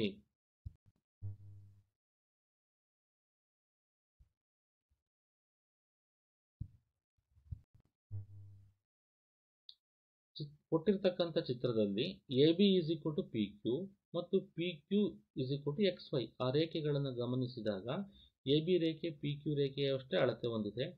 ಅದೇ ರೀತಿ ಆ XY ರೇಖೆಯೂ ಕೂಡ PQ ಅಷ್ಟೇ ಅಳತೆಯನ್ನು ಹೊಂದಿದೆ. ಇದರ ಅರ್ಥ ಇಲ್ಲಿ PQ ರೇಖೆಯಷ್ಟೇ ಅಳತೆಯನ್ನು ABನೂ ಹೊಂದಿದೆ ಮತ್ತು XY ಕೂಡ ಹೊಂದಿದೆ. ಹಾಗಾಗಿ ಒಂದೇ ಅಂಶಕ್ಕೆ ಸಮನಾಗಿರುವ ಅಂಶಗಳು ಒಂದಕ್ಕೊಂದು ಸಮವಾಗಿರುತ್ತವೆ. ಹಾಗಾದರೆ AB PQ, PQ XY, ಆದ್ದರಿಂದ AB XY ಆಗಿರುತ್ತದೆ. AB PQ, ಇದು ಸಮೀಕರಣ 1 ಅಂತ ಕರೀರಿ. PQ XY, ಇದು 2 ಅಂತ ಕರೀರಿ. ಹಾಗಾದರೆ AB PQ, PQ XY, ಇಲ್ಲಿ ಸಮನಾಗಿರುವ ಅಂಶಗಳು PQಗೆ AB ಸಮನಾಗಿದೆ, ಅದೇ PQಗೆ XY ಸಮನಾಗಿದೆ. ಈ ಸಮನಾಗಿರುವ ಅಂಶಗಳನ್ನು ನಾವು ಬಿಟ್ಟಾಗ, ಅಂದರೆ ಸಮನಾಗಿರುವ ಅಂಶಗಳನ್ನು ಬಿಟ್ಟು ಬರ್ಕೊಂಡ್ರೆ AB XY ಅಂತಾಯಿತು. ಅಂದರೆ ಒಂದೇ ಅಂಶಕ್ಕೆ ಸಮನಾಗಿರುವ ಅಂಶಗಳು ಒಂದಕ್ಕೊಂದು ಸಮವಾಗಿರುತ್ತವೆ. ಆ ಕಾರಣದಿಂದ ನಾವೇನಂತ ಹೇಳ್ಬೋದು ಅಂದರೆ AB PQ XY, ಒಂದೇ ಅಂಶಕ್ಕೆ ಸಮನಾಗಿರುವ ಅಂಶಗಳು ಒಂದಕ್ಕೊಂದು ಸಮವಾಗಿರುತ್ತವೆ. ನೋಡಿ, ನಾವು ಇನ್ನೊಂದು ಪ್ರಶ್ನೆಯನ್ನು ನೋಡೋದಾದರೆ, ಕೆಳಗಿನ ಪ್ರತಿಯೊಂದು ಪದಕ್ಕೂ ಒಂದೊಂದು ವ್ಯಾಖ್ಯೆಯನ್ನು ನೀಡಿರಿ. ಇವುಗಳನ್ನು ವ್ಯಾಖ್ಯಾನಿಸುವ ಮೊದಲು ಬೇರೆ ಯಾವುದಾದರೂ ಪದಗಳನ್ನು ವ್ಯಾಖ್ಯಾನಿಸುವ ಅಗತ್ಯವಿದೆಯೇ? ಇದ್ದರೆ ಅವುಗಳು ಯಾವುವು? ನೀವು ಅವುಗಳನ್ನು ಹೇಗೆ ವ್ಯಾಖ್ಯಾನಿಸುವಿರಿ? ನಾವು ಯೂಕ್ಲಿಡ್ನ ವ್ಯಾಖ್ಯಾನಗಳನ್ನು ನೋಡಿದ್ವಿ, 7 ವ್ಯಾಖ್ಯಾನಗಳನ್ನು ನೋಡಿದ್ವಿ. ಆದರೆ ಆ ವ್ಯಾಖ್ಯಾನಗಳಲ್ಲಿ ನಾವು ಕೆಲವು ಸ್ಪಷ್ಟವಾಗಿ ನಾವು ಅದನ್ನು ಪದಗಳನ್ನು ವಿವರಿಸೋದಕ್ಕೆ ಆಗೋದಿಲ್ಲ, ಸ್ಪಷ್ಟವಾಗಿ ವ್ಯಾಖ್ಯಾನ ಕೊಡೋದಕ್ಕೆ ಆಗ್ತಿರಲಿಲ್ಲ. ಸುಮ್ಮನೆ ನಾವು 1ನೇ ವ್ಯಾಖ್ಯಾನವನ್ನು ಗಮನಿಸಿದಾಗ ಬಿಂದುವಿಗೆ ಭಾಗವಿಲ್ಲ ಅಂತ ಹೇಳ್ತಾ ಇದ್ವಿ. ಹಾಗಾದ್ರೆ ಭಾಗ ಅಂದ್ರೇನು? ಇಲ್ಲಿ ಮತ್ತೆ ಪ್ರಶ್ನೆ ಹುಟ್ಟುತ್ತೆ. ಆವರಿಸಿರುವ ಕ್ಷೇತ್ರ, ಹಾಗಾದ್ರೆ ಕ್ಷೇತ್ರ ಅಂದ್ರೇನು? ಹೀಗೆ ನಾವು ಒಂದಕ್ಕೊಂದು ಇದು ಯಾವ ಸ್ಪಷ್ಟನೆ ಬೇಕಾಗ್ತಾ ಹೋಗುತ್ತೆ, ವಿವರಣೆ ಬೇಕಾಗ್ತಾ ಹೋಗುತ್ತೆ. ಹಾಗಾದರೆ ಇಲ್ಲಿ ನೋಡಿ, ಇಲ್ಲಿ ಸಮಾಂತರ ರೇಖೆಗಳು ಅಂತ ಕೊಟ್ಟಿದ್ದಾರೆ, 2 ಲಂಬ ರೇಖೆಗಳು, ರೇಖಾಖಂಡ, ಒಂದು ವೃತ್ತದ ತ್ರಿಜ್ಯ ಮತ್ತು ಚೌಕ. ಸಮಾಂತರ ರೇಖೆಗಳು ಅಂದರೆ 2 ಸರಳ ರೇಖೆಗಳನ್ನು ಅನಂತದವರೆಗೆ ವೃದ್ಧಿಸಿದರೂ ಯಾವುದೇ ಸಾಮಾನ್ಯ ಬಿಂದು ಇರದಿದ್ದರೆ ಅವುಗಳನ್ನು ಸಮಾಂತರ ರೇಖೆಗಳು ಎನ್ನುವರು. ಇಲ್ಲಿ 2 ದಿಕ್ಕಿನಲ್ಲಿ ಎಷ್ಟೇ ದೂರದವರೆಗೆ ವೃದ್ಧಿಸಿದರೂ ಕೂಡ ಒಂದನ್ನೊಂದು ಛೇದಿಸದೇ ಇದ್ದಾಗ ಅವುಗಳನ್ನು ನಾವು ಸಮಾಂತರ ರೇಖೆ ಅಂತ ಕರಿತೀವಿ. ಇಲ್ಲಿ AB ಸಮಾಂತರ PQ ಆಗಿದೆ. ಇಲ್ಲಿ ಹಾಗಾದರೆ ಇಲ್ಲಿ ಬಿಂದುವಿನ ವ್ಯಾಖ್ಯಾನದ ಅಗತ್ಯವಿತ್ತು. ನಾವು ಇಲ್ಲಿ ಹೇಳಿದ್ವಿ ಸಾಮಾನ್ಯ ಬಿಂದು ಇರದಿದ್ದರೆ ಅಂತ. ಹಾಗಾದ್ರೆ ಬಿಂದು ಅಂದರೆ ಏನು ಅಂತ ಇತ್ತು. ಆದರೆ ಬಿಂದುವಿಗೆ ಯಾವುದೇ ವ್ಯಾಖ್ಯ ಇರುವುದಿಲ್ಲ. ಹಾಗಾಗಿ ಅದರ ವ್ಯಾಖ್ಯಾನ ಸ್ಪಷ್ಟವಾಗಿ ವ್ಯಾಖ್ಯಾನ ಬೇಕಾಗಿತ್ತು ಅಂತ ನಾವು ಹೇಳ್ತೀವಿ. ನೋಡಿ, ಹಾಗಾದರೆ ಇದರಲ್ಲಿ ಎರಡನೆಯ ಪ್ರಶ್ನೆ ಲಂಬ ರೇಖೆಗಳು. ಅಂದರೆ ಯಾವುದಕ್ಕೆ ಲಂಬ ರೇಖೆಗಳು ಅಂತ ಕರಿತೀವಿ? ಎರಡು ಸರಳ ರೇಖೆಗಳು ಪರಸ್ಪರ ಲಂಬವಾಗಿ ಛೇದಿಸಿದರೆ ಅಥವಾ ಛೇದನ ಬಿಂದುವಿನಲ್ಲಿ ಲಂಬಕೋನವನ್ನು ಉಂಟು ಮಾಡಿದರೆ ಅವುಗಳನ್ನು ಲಂಬ ರೇಖೆಗಳು ಅಂತೇಳಿ ಕರಿತೀವಿ. ಇಲ್ಲಿ ಸರಳ ರೇಖೆ ಮತ್ತು ಲಂಬಕೋನಗಳನ್ನು ವ್ಯಾಖ್ಯಾನಿಸುವ ಅಗತ್ಯವಿದೆ. ನೋಡಿ, ನಾವಿಲ್ಲಿ ನಿರ್ದೇಶಾಂಕ ಅಕ್ಷಗಳನ್ನು ನಾವು ನೋಡಿದಾಗ ಇಲ್ಲಿ ಎಕ್ಸ್ ಅಕ್ಷ ಮತ್ತು ವೈ ಅಕ್ಷ ಅಂತೇಳಿ ಇರ್ತವೆ. ಈ ಎಕ್ಸ್ ಅಕ್ಷ ಅಡ್ಡರೇಖೆ, ವೈ ಅಕ್ಷ ಲಂಬ ರೇಖೆ, ಇವೆರಡೂ ಕೂಡ ಒಂದಕ್ಕೊಂದು ಪರಸ್ಪರ ಲಂಬವಾಗಿದ್ದಾವೆ. 90 ಡಿಗ್ರಿಯನ್ನು ಆ ಮೂಲ ಬಿಂದುವಿನಲ್ಲಿ, ಎರಡು ರೇಖೆಗಳು ಸಂಧಿಸುವ ಬಿಂದು ಮೂಲ ಬಿಂದುವಿನಲ್ಲಿ 90 ಡಿಗ್ರಿಯನ್ನು ಉಂಟು ಮಾಡಿದವೆ. ನೋಡಿ, ಮುಂದಿನದಾಗಿ ನಾವು ಈ ಅಂಶವನ್ನು ರೇಖಾಖಂಡ. ಒಂದು ಸರಳ ರೇಖೆಯ ಮೇಲಿನ ಯಾವುದೇ ಎರಡು ಬಿಂದುಗಳ ನಡುವಿನ ಅಂತರವನ್ನು ನಾವು ರೇಖಾಖಂಡ ಎನ್ನುವರು. ಇಲ್ಲಿ ಎ ಮತ್ತು ಬಿ ಈ ಎರಡು ನಡುವಿನ ದೂರವನ್ನು ನಾವು ಏನಂತ ಕರಿತೀವಿ? ರೇಖಾಖಂಡ ಅಂತೇಳಿ ಕರಿತೀವಿ. ಇಲ್ಲಿ ಎ ಬಿ ಅಂತಕ್ಕಂಥದ್ದು ಒಂದು ರೇಖಾಖಂಡ. ಇಲ್ಲಿ ಒಂದು ವೃತ್ತದ ತ್ರಿಜ್ಯ, ಅದರಲ್ಲಿ ಒಂದು ವೃತ್ತದ ತ್ರಿಜ್ಯ ಅಂದರೆ ವೃತ್ತದ ಕೇಂದ್ರ ಮತ್ತು ಪರಿಧಿಯ ಮೇಲಿನ ಯಾವುದೇ ಬಿಂದುಗಳ ನಡುವಿನ ದೂರವನ್ನು ವೃತ್ತದ ತ್ರಿಜ್ಯ ಎನ್ನುವರು. ಕೇಂದ್ರ ಮತ್ತು ಪರಿಧಿಗಳ ನಡುವಿನ ದೂರವನ್ನು ತ್ರಿಜ್ಯ ಅಂತೇಳಿ ಕರಿತೀವಿ. ಇಲ್ಲಿ ವೃತ್ತ ಕೇಂದ್ರ ಮತ್ತು ಪರಿಧಿಯನ್ನು ವ್ಯಾಖ್ಯಾನಿಸಲಾಗಿಲ್ಲ. ವೃತ್ತ ಕೇಂದ್ರ ಅಂದ್ರೇನು, ಪರಿಧಿ ಅಂದ್ರೇನು ಅಂತ ವ್ಯಾಖ್ಯಾನಿಸಲಾಗಿಲ್ಲ. ಮತ್ತು ಉಳಿದಂತೆ ಚೌಕ. ಚೌಕ ಅಂದರೆ ನೀವೆಲ್ಲರೂ ಕೂಡ ತಿಳಿದುಕೊಂಡಿರ್ತಕ್ಕಂಥ ವಿಷಯನೇ. ಚೌಕದ ಎಲ್ಲ ಬಾಹುಗಳು ಸಮನಾಗಿರುತ್ತವೆ ಮತ್ತು ಎಲ್ಲ ಕೋನಗಳು ಕೂಡ ಲಂಬ ಕೋನಗಳನ್ನು ಉಂಟು ಮಾಡಿರುತ್ತವೆ. ಎಲ್ಲ ಬಾಹುಗಳು ಸಮನಾಗಿರುವ ಮತ್ತು ಎಲ್ಲ ಕೋನಗಳು 90 ಡಿಗ್ರಿ ಇರುವ ಒಂದು ಚತುರ್ಭುಜವನ್ನು ನಾವು ಚೌಕ ಅಂತೇಳಿ ನಾವು ಕರಿತೀವಿ. ಆ ಚೌಕದಲ್ಲಿ ಹಾಗಾದರೆ ಇಲ್ಲಿ ಚತುರ್ಭುಜವನ್ನು ವ್ಯಾಖ್ಯಾನಿಸುವ ಅಗತ್ಯವಿದೆ. ಈ ರೀತಿಯಾಗಿ ನಾವು ವ್ಯಾಖ್ಯಾನಗಳನ್ನು ತಿಳಿದುಕೊಳ್ಬೇಕು. ನೋಡಿ, ಒಂದು ಪರಿಕಲ್ಪನೆಗೆ ಸಂಬಂಧಪಟ್ಟಂತೆ ಈ ಲೆಕ್ಕವನ್ನು ನೋಡ್ತಾ ಹೋಗಿ ಮಕ್ಕಳೇ. A C is equal to B C ಆಗುವಂತೆ ಎ ಮತ್ತು ಬಿ ಬಿಂದುಗಳ ನಡುವೆ ಸಿ ಎಂಬ ಬಿಂದು ಇರುವುದಾದರೆ A C is equal to ಅರ್ಧ ಎ ಬಿ ಎಂದು ಸಾಧಿಸಿರಿ. ಬಹಳ ಸುಲಭವಾಗಿರ್ತಕ್ಕಂಥ ಕಾನ್ಸೆಪ್ಟ್. ನಾವು ನೋಡಿ, ಚಿತ್ರವನ್ನು ಎ ಬಿ ಅಂತಕ್ಕಂಥ ಒಂದು ಚಿತ್ರವನ್ನು ರಚಿಸಿದ್ದೀವಿ. ಮಧ್ಯದಲ್ಲಿ ಸಿ ಬಿಂದು ಇದೆ. ಎಷ್ಟು ಸುಲಭವಾಗಿ ಹೇಳ್ಬೋದು ನಾವು?